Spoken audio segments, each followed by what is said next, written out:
Okay, so we are live on YouTube and we are live on Google Meet, so I'm going to go ahead and get started. Hi everyone on YouTube, I'm JJ with deephaven. I'm presenting today talking about plotting in deephaven. I'm specifically going to focus on our integrations with matplotlib and seaborn, which are two of Python's most popular, and for good reason, plotting libraries, and what we bring to the table as far as our integrations with them. And what we bring to the table is that we can animate these plots in real time with our TableAnimation plugin. And so without further ado, let's get started. I guess before I get started, usual disclaimer, I am streaming with on both YouTube and Google Meet. This typically takes a lot of my CPU's power, so queries might look like they're running a little slow. They will run a lot faster if you are not streaming at once. And then I'm also presenting in Google Meet, so if I get questions in there for anybody in the audience on YouTube, I'll repeat the question before I answer it. So yeah, without further ado, let's get started. So plotting in deephaven, and specifically plotting with Python and matplotlib and seaborn, and plotting in general, the who cares. First and foremost, non-technical audiences tend to care quite a bit, especially if you are a technical person like myself or other engineers at deephaven. The best way to convey technical ideas to non-technical folk is with pictures. And so this is the case in the same way that, you know, when you're presenting an idea that's new to somebody, no matter who they are, a good way to get them to understand it is by analogies or pictures, or, you know, somewhat like an illustrated book. So non-technical audiences really tend to care a lot about these things. Those non-technical audiences are often, you know, shareholders or people with who you know, give me some money for this really cool idea I have. If you could show them cool pictures, that's going to help your point a lot. And it also will help a lot if those pictures actually animate, so they go from pictures to videos. And then little bullet points 2, 3, and 4 here. Data scientists, engineers, and developers. Really, any technical audience is also going to care about cool plots. Because while they may fully understand the technical talking points that you're giving, it will usually, almost always, help them understand what you're talking about even faster if you can present a good picture or a good plot to go along with your talking points. So this can be summed up in terms of who cares, and really everyone cares about good plotting. Kind of as a cool example, I had a class in college, and it was electricity and magnetism, and our professor had MATLAB, and he had these 3D glasses, and we were doing electric and magnetic fields, and then he would get a projector, and he had this special thing that he ran, and so with the 3D glasses, you could see as electric and magnetic fields changed, how they changed in relation to one another, and it was probably my favorite class in all of college. It was also the one that I probably learned the most in, and that was a big reason for it. So I think that's a good example of kind of what I'm talking about here. And he actually used MATLAB for it, and as I'll show in just a second, that's kind of relevant since matplotlib and MATLAB are very close to one another. So on the agenda for today, I'm going to talk about plotting in Python in general a little bit. Actually, not a little bit. That's mostly the focus of the talk. I'm going to talk about our TableAnimation integration, and then I will get to some examples in a deephaven IDE, which I have currently running behind this slideshow. So yeah, let's first talk about plotting in Python specifically. I'm going to focus today in this talk on the first 2 bullets in this list, and I'll briefly touch on the 3rd bullet, which is deephaven's own plotting library, but I think that deserves a plotting talk, a separate plotting talk in and of its own, so I'm not going to focus on it very much today. But first, I'm going to focus on matplotlib. I'm going to focus on it first over seaborn because it's actually the more popular of the 2 plotting libraries. However, seaborn is actually built to be used in conjunction with matplotlib. When you plot with seaborn, you actually plot things on a matplotlib figure. So the 2 go hand in hand, so it's only natural that we have integrations for both. And then deephaven.plot is really a plotting API designed for real-time data. It differs from matplotlib and seaborn in that the way you plot things isn't as object-oriented, but it's meant to source data from deephaven tables, so it definitely has its place in this list of plotting APIs. So I'll first talk about matplotlib. It was released almost 20 years ago, and its latest release was just under a month ago, so for the better part of 20 years now, it's been actively maintained. It is designed, or it was originally designed, and it is still designed to feel a lot like plotting in MATLAB. And so for anybody in the audience who has used MATLAB to plot, I used it an absolute ton, not only in academia, but in industry.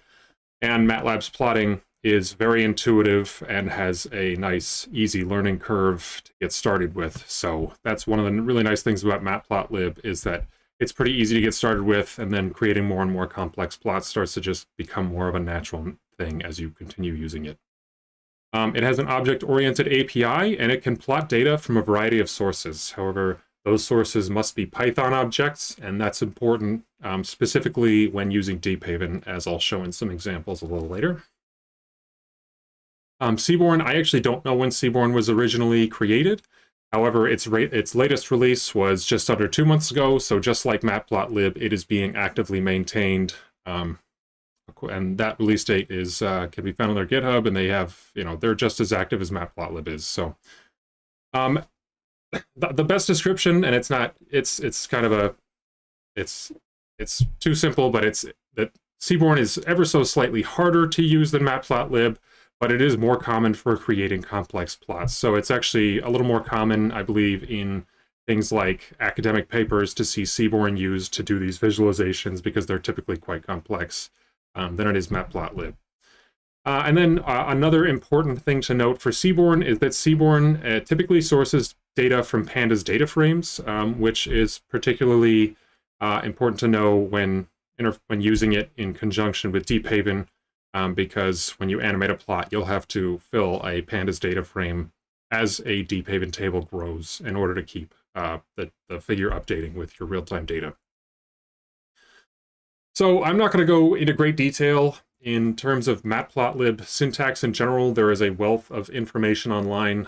There are guides all over the place. Matplotlib's documentation on their website is absolutely fantastic. I can't recommend it enough. There are also a whole ton of videos on YouTube and elsewhere that go into great detail on how you can make really cool plots with matplotlib.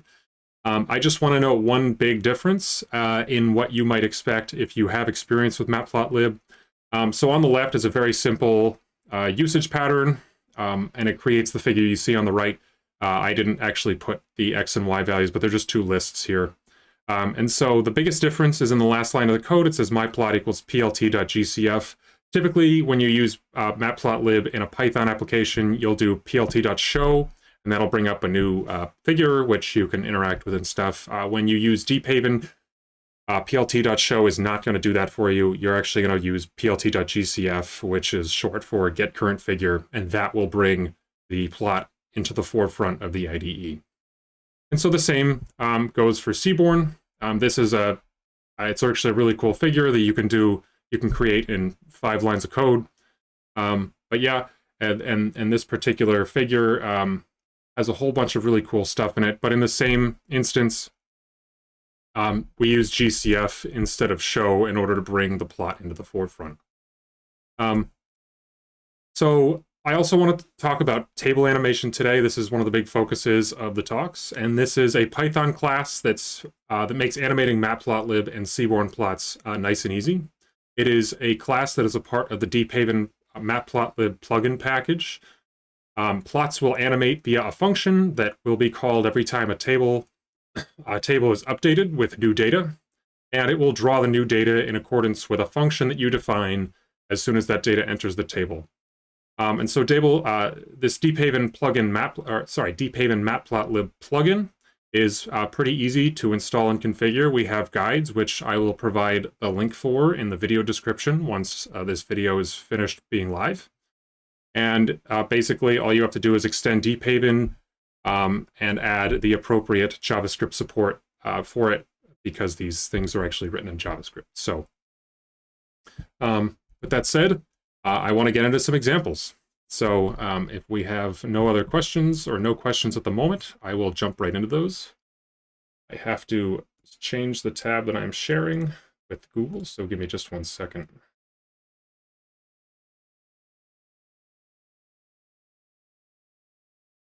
Should be the one. Okay. All right, so hopefully the screen is, if the text is not big enough, please just say something or type in the comments or something, and I can make my screen bigger. But I'm going to go through 6 examples for this learning talk. These examples will basically be very similar between matplotlib and seaborn. And again, I'm not going to focus too much on matplotlib syntax in general, but I'm going to focus more on how to use matplotlib and seaborn, specifically in deephaven. So the first example that I have is exactly what I had in the slideshow earlier. I'm going to plot just 2 lists in Python. I'm interested in a line plot in this case. And so the usage pattern is pretty straightforward. I define my data, create a figure here on line 5, I plot it, I add some labels and a title and a legend, and then GCF brings that plot into the forefront. And so I'll run my code here, and voila, there it is. And this M figure, I can move it around and do whatever I want with it. But obviously, you can make a lot cooler plots than just a simple line plot, but the usage pattern will be quite similar once you've got your data that you want, and once you've got it plotting and all the labels and stuff, all you have to do is do plt.gcf to bring it into the IDE. So I'm going to actually skip to the 4th example here. I want to do a basic seaborn example first. I don't need to install seaborn here because I've got it.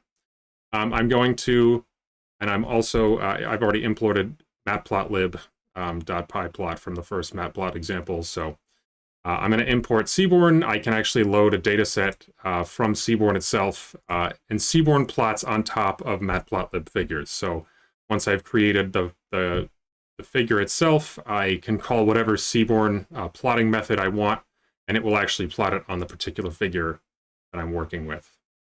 And so once again, this example will actually take a few seconds to run because it's got to load this big data set.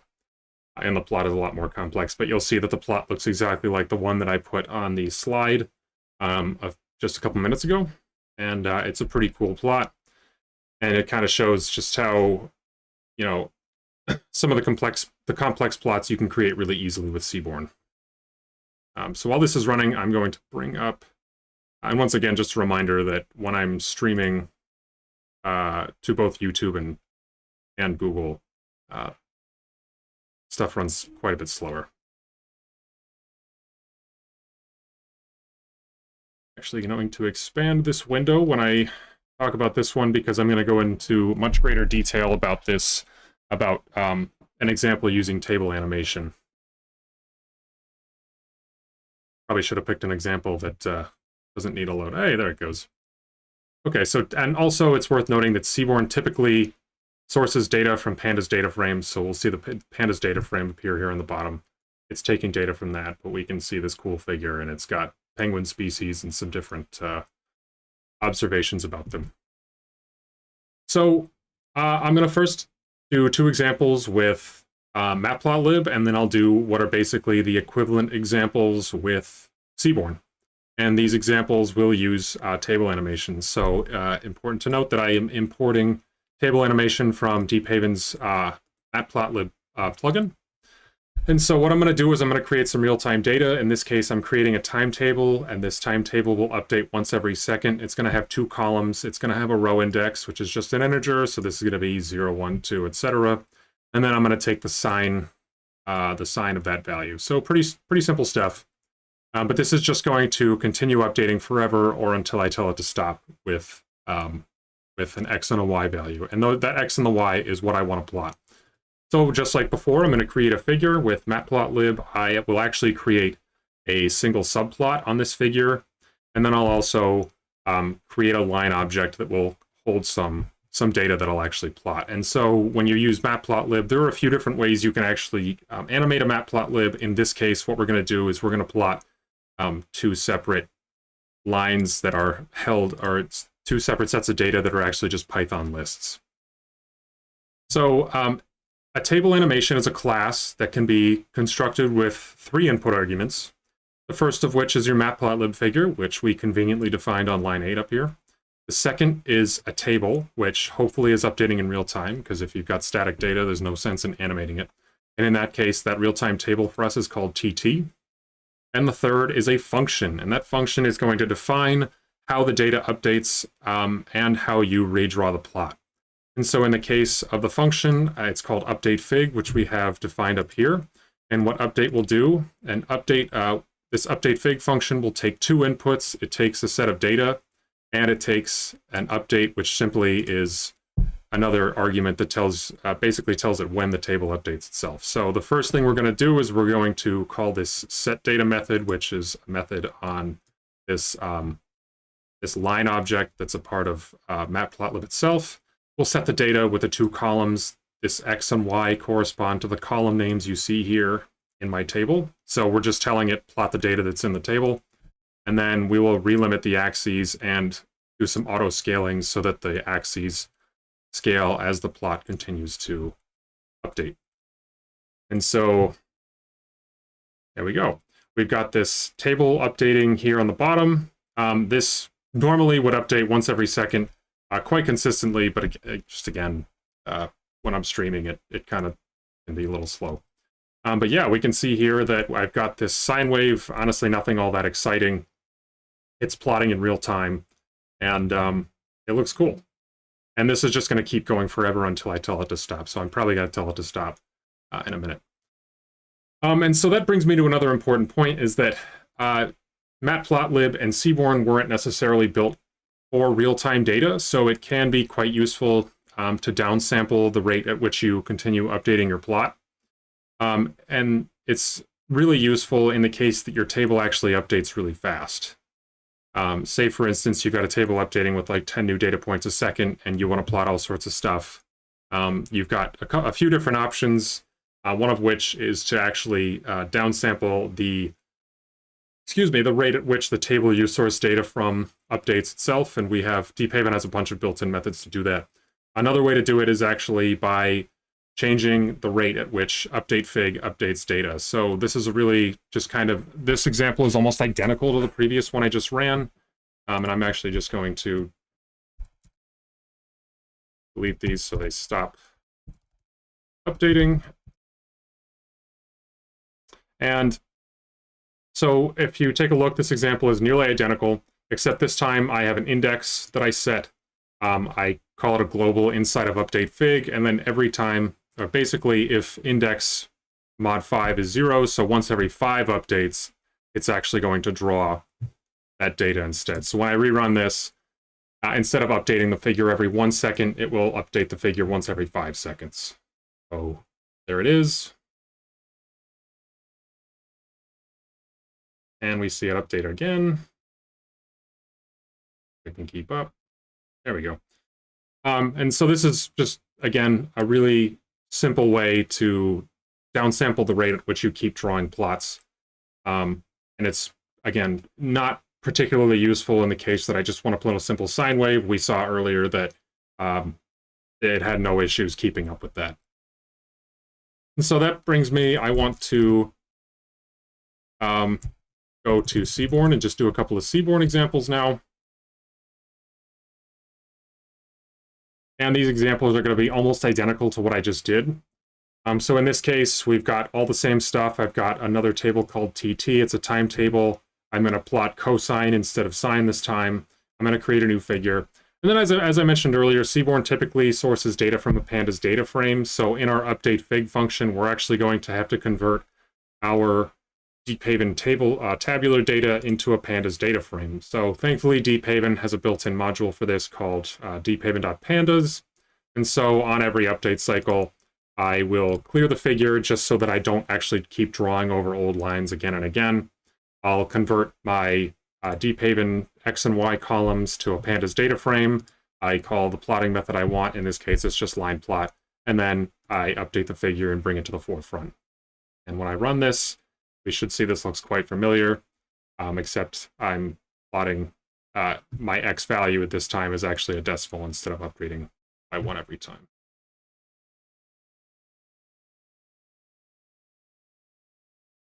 There we go. And we can see here that this plot is updating, and it's just updating a little bit slower, again, because my X is increasing much more slowly. But if I let this run, this will keep drawing a cosine wave. And so I have one last example, and you may be able to guess what I'm doing, and it's in the same way that in my previous example that I downsampled data. I want to downsample data again.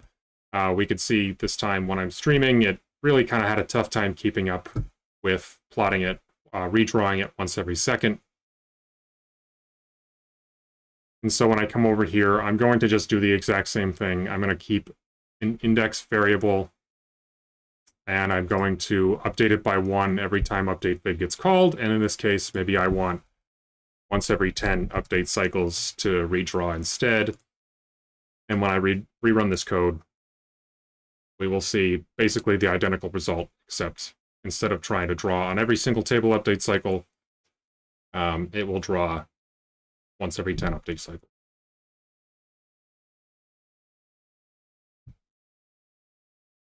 If I can, there we go.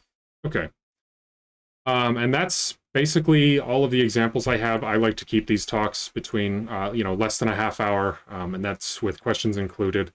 For anybody expecting, a deep dive into matplotlib and seaborn syntax, I apologize, but there is an absolute abundance of material on that subject online. Again, cannot recommend matplotlib's documentation enough, and I would imagine that seaborn is very similar. I've used some of it, just not quite as much as matplotlib, so I can't speak quite as thoroughly on the subject.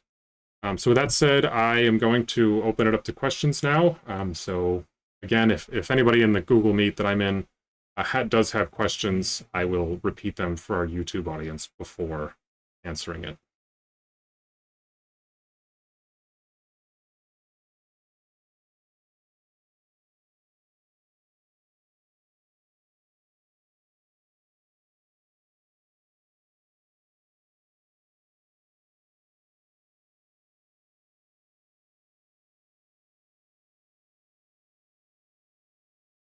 Yeah, that's a great question. So for anybody on YouTube, I don't believe you can hear my desktop audio. The question was, can I give some insight on when someone would want to use this as opposed to deephaven's built-in plotting? So deephaven's built-in plotting is, it will generally update faster, and it's really great for when data updates quickly. However, it's not nearly as flexible in what it actually can plot compared to things like matplotlib and seaborn. One thing, for example, when I was in grad school, I did a project on credit card fraud, and I wanted to show essentially how well my model, this AI model that I did, was working, and also give some justification for some of the decisions that I made when building the model.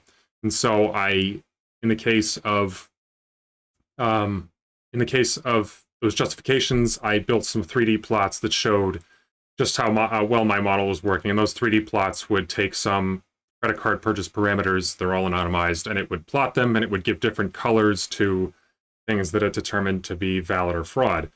And so in the case of deephaven.plot, you can't really create a 3D plot. But in the case of something like, I ended up actually re-implementing that model in deephaven and getting it working in real time.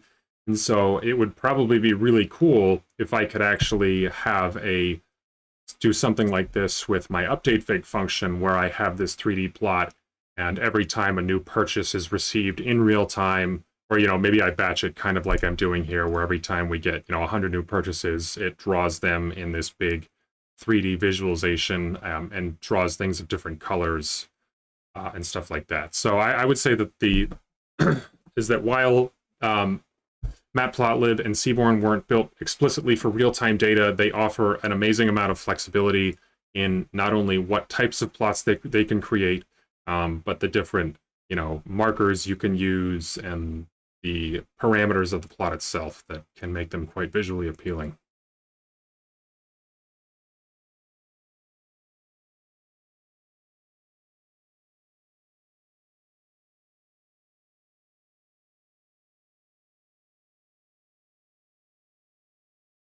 And if there are no other questions, that will be the end of the video. So I would just want to say thanks to anyone who came and watched. And if you watch after this is done as a live video, please don't hesitate to comment with any questions or comments that you do have.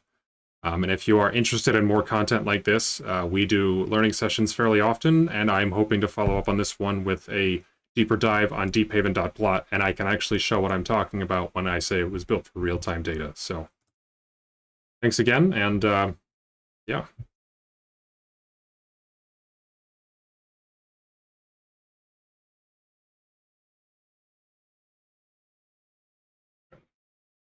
No longer live on